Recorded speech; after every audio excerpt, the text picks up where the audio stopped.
दोस्तों, मैं सतीश आपका स्वागत करता हूं आपके channel exam practice with Satish में। तो कॉन्सेप्ट ऑफ वीडियो सीरीज़ का ये अगला वीडियो जिसमें हम देखने वाले हैं कि आज का जो टॉपिक है सेफ़ यूज़ ऑफ इंटरनेट। तो बच्चों और टीचर में सेफ़ यूज़ ऑफ इंटरनेट की हैबिट को कैसे डेवलप करेंगे आज की वीडियो में जानेंगे। और ये जो टॉपिक है आपके जो KVS के सिलेबस में मेंशन है।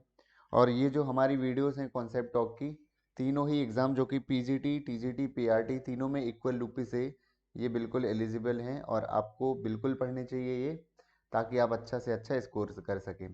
इसी में हम वॉयलेंस एंड नॉन वॉयलेंस के कुछ टॉपिक देखेंगे। लास्ट में क्विज लगाएंगे जिससे हमारा एनालाइज हो जाएगा कि हमने क्या सीखा है और क्या नहीं सीखा है। तो चलिए शुरू करते हैं आज की वीडियो बिना किसी देरी की। तो आज का जो टॉपिक है देखिए, आप देख सकते हैं। और मैं जब जो भी आपको इसमें वीडियोस के थ्रू देने की कोशिश करता हूँ, सिखाने की कोशिश करता हूँ, सारी चीज़ ऑथेंटिक ही रहती हैं, क्योंकि सारा चीज़ मैं जो है NCERT के वेबसाइट से आपको डायरेक्टली दिखाता हूँ। राइट। तो देख सकते हैं, promotion of safe use of internet gadget and media. तो आज के दिन में क्या हो रहा है कि इंटरनेट में बहुत तुरंत ही हमें कोई चीज़ मिल जा रही है, चाहे वो बच्चे हों चाहे टीचर हो। तो क्विकली हम कुछ कोई चीज़ सर्च करते हैं और आंख बंद करके कोई विश्वास करके उसे हम सही मान लेते हैं। We should not believe everything shown in advertisement. It is important to clarify information. बिल्कुल, कई बार व्हाट्सएप ग्रुप में भी हमारे पास कोई इन्फॉर्मेशन आती है और हम ये अंदाज़ा भी नहीं लगाते हैं कि ये सही है या नहीं, और तुरंत हम उसको शेयर कर देते हैं। और उसका क्या लॉन्ग टर्म में इफेक्ट हो सकता है वो हम सोच भी नहीं सकते हैं। False information affect the attitude and behaviour. Advice to see guidance from a trusted adult while assessing. तो हमें कम से कम कोई चीज़ आती है, 1 मिनट ट्रस्ट भी करने के पहले थोड़ा सोचना है और उसकी जो है ऑथेंटिसिटी को परखना है, फिर हमें शेयर करना चाहिए। और ये हमें बच्चों को भी सीख देनी चाहिए। आगे लिखा है गाइडेंस टू द फैसिलिटेटर। तो फैसिलिटेटर का जो सीधा सा मतलब है यहाँ पे एक टीचर से। और एक और बीच में एक टर्म आया था एटीट्यूड। तो एटीट्यूड में बता दूं, एटीट्यूड क्या होता है। सिंपल भाषा में हम समझें एटीट्यूड को कि किसी टॉपिक के बारे में, किसी विचार के बारे में, व्यक्ति के बारे में जो हम रुझान रखते हैं, हिंदी में एक वर्ड है रुझान, वो कहलाता है एटीट्यूड। जबकि नॉर्मल टर्म में, आज के टर्म में एटीट्यूड को थोड़ा अलग ही वे में ही लिया जाता है ना। एटीट्यूड का थोड़ा सा घमंड इस तरह से लिया जाता है, लेकिन वो उससे दूर दूर तक लेना देना नहीं है ये जो एटीट्यूड वर्ड है। एटीट्यूड जो है हर एक व्यक्ति में होता है, क्योंकि हर एक व्यक्ति किसी न किसी दूसरे व्यक्ति विचार के बारे में कोई ना कोई अपना रुझान रखता है, और हर एक व्यक्ति में होना चाहिए। और दो ही रुझान रखता है, एक होता है पॉजिटिव एटीट्यूड, एक होता है नेगेटिव एटीट्यूड। तो कोई ना कोई व्यक्ति या तो पॉजिटिव रखता है रुझान या फिर नेगेटिव रहता है। जैसे किसी को मंदिर जाना पसंद होता है, वैसे तो सभी को होना भी चाहिए, राइट। कोई इंसान सच बोलना किसी को पसंद होता है, कहीं झूठ की आदत लग जाती है तो उसका एटीट्यूड कैसा हो जाता है, सच बोलने के लिए पॉजिटिव हो जाता है, किसी इंसान के बारे में पॉजिटिव हो जाता है, राइट। और हमारे जैसे बहुत सारी विचारधाराएं होती हैं हमारे इंडिया पे, अलग अलग धर्म को मानने वाली, उसके लिए लोगों के क्या एटीट्यूड चेंज हो जाते हैं। तो ये तो टर्म बात हुई एटीट्यूड वर्ड की। आगे देखते हैं। आगे जो है गाइडेंस एंड फैसिलिटेटर।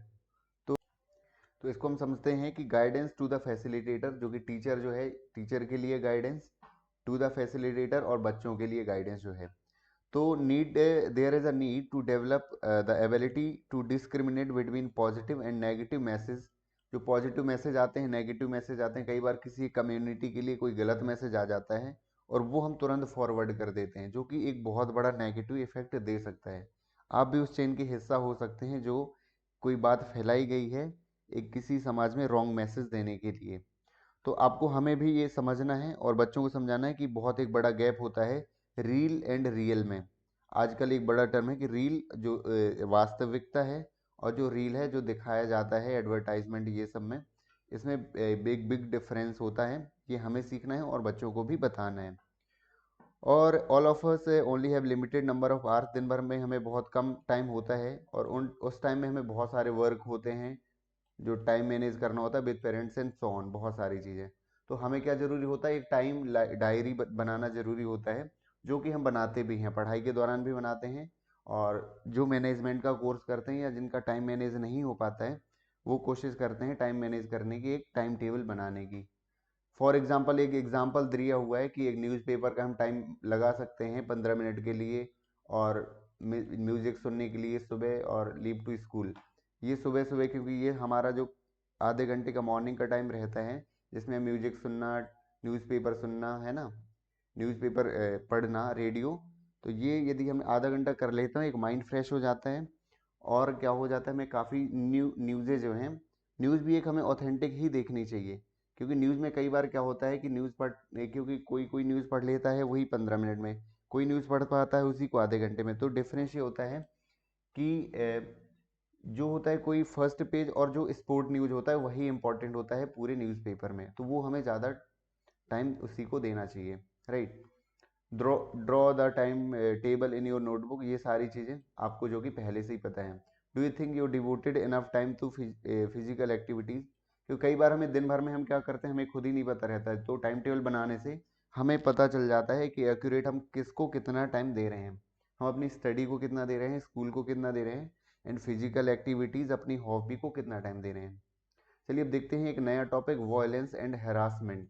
तो वॉयलेंस जो होता है एक एक्ट होता है जो इनअप्रोप्रिएट होता है, दूसरे के लिए जो हार्मफुल रहता है, वो वॉयलेंस के अंतर्गत आता है। और वॉयलेंस के जो इफ़ेक्ट रहते हैं वो तीनों, मेंटल, फिजिकल एंड इमोशनल, तीनों इफ़ेक्ट हो सकते हैं।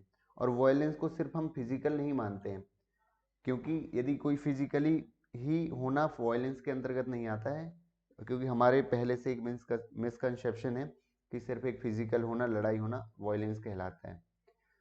तो देखिए नीचे दो केस स्टडी दी हुई है, वो हमें मैं आपको समझाता हूँ और आपको ये गैस करना है कि किस में वॉयलेंस है और कौन रिलेटेड टू है नॉन वॉयलेंस है। तो टीचर वन में क्या रहता है कि एक स्टूडेंट रहता है, वो मैम से कहता है क्लास में कि उसने होमवर्क कर लिया है। तो टीचर उसकी कॉपी देखती है एंड उसमें बहुत सारी मिस्टेक्स रहती हैं, तो वो उसको डांटने लगती हैं कि आप देख सकते हैं उसके जो वर्ड्स रहते हैं, दैट आई टोल्ड यू ना don't do any mistake, corrected, try it down, write down again and again, but even that you don't done it. बार बार मैं कहती हूँ कि आप इसको वर्क करिए लेकिन फिर भी आप नहीं करते हो। Why do you come to school, आप स्कूल आ क्यों रहे हो, है ना, जब आपका इंटरेस्ट नहीं है पढ़ने में, इससे अच्छा आप घर में ही बैठो, हमारा टाइम वेस्ट मत करो। तो ये पूरा सीन है, ये मैंने केस स्टडी पढ़ी है। तो आप यहाँ समझ गए होंगे कि इसमें क्या दिक्कत जा रही है, इसमें होगा क्या। स्टूडेंट का क्या जवाब रहता है, आई एम सॉरी मैडम, फिर भी वो टीचर उसे डांट रही होती है।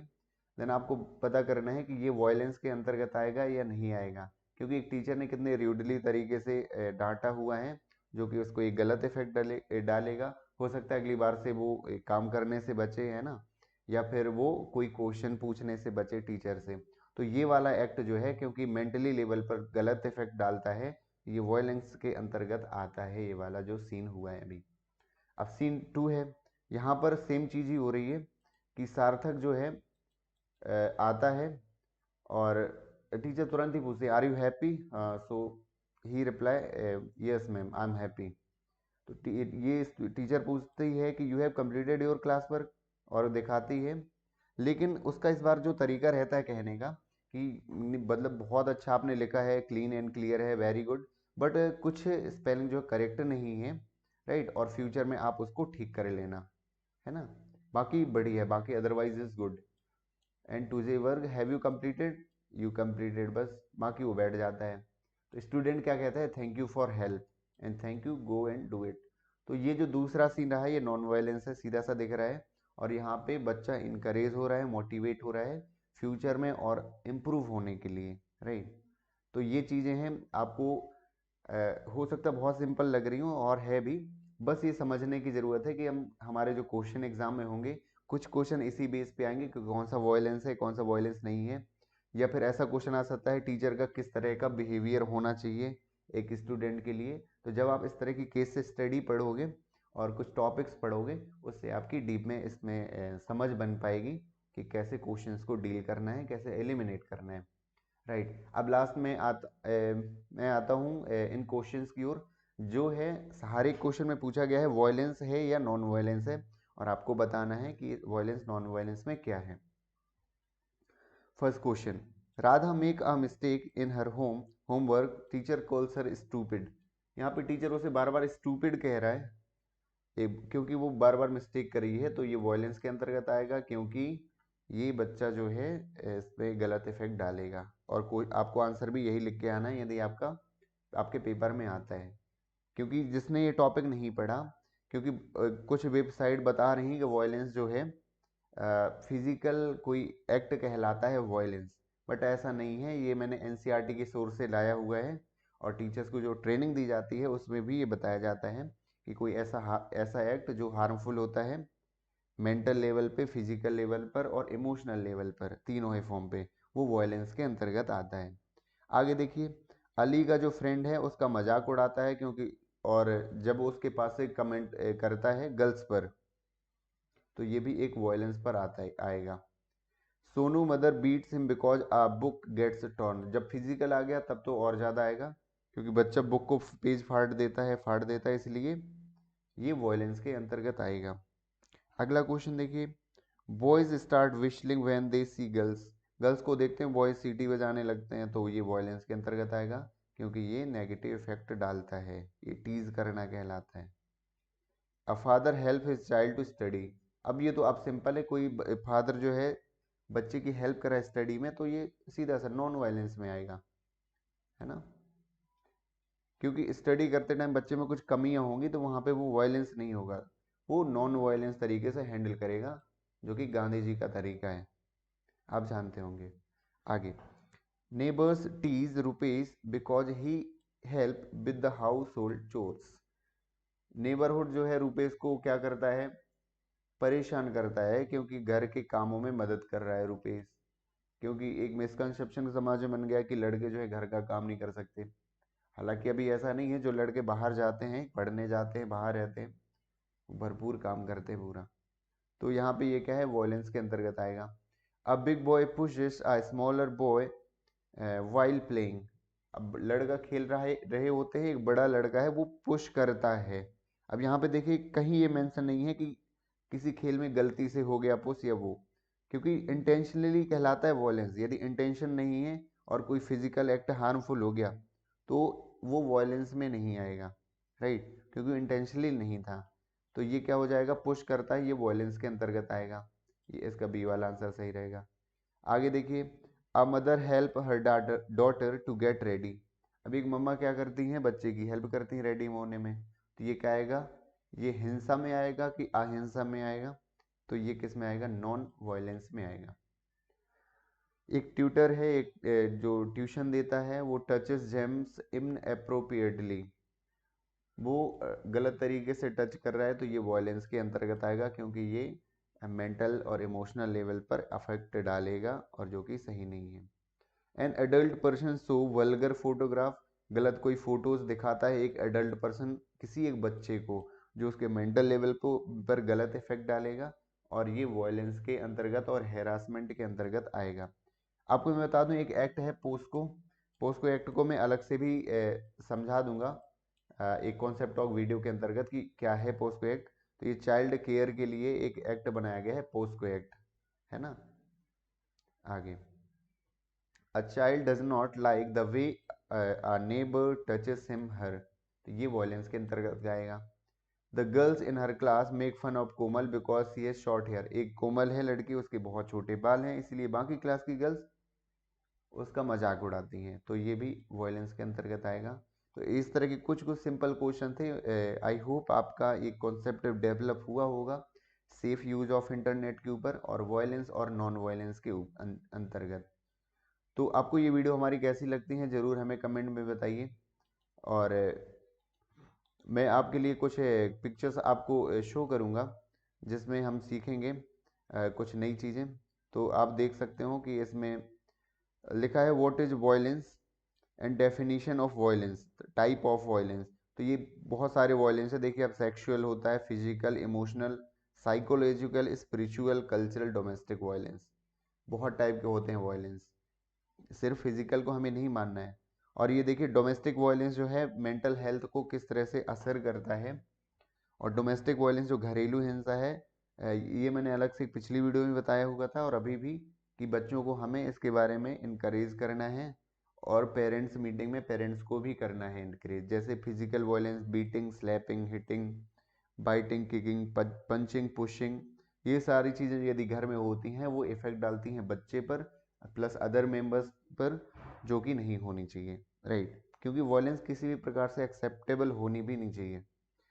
सिम्टम्स ऑफ इंक्लूड डिप्रेशन होता है, सैडनेस, आइसोलेशन, एंजाइटी, ये आइसोमनिया और हेडेक और होपलेसनेस, ये सारी चीज़ें किसके इफेक्ट हैं, डोमेस्टिक वायलेंस से किस तरह से मेंटल हेल्थ को प्रभावित करती है, वो हमने अभी देखा हुआ है, राइट।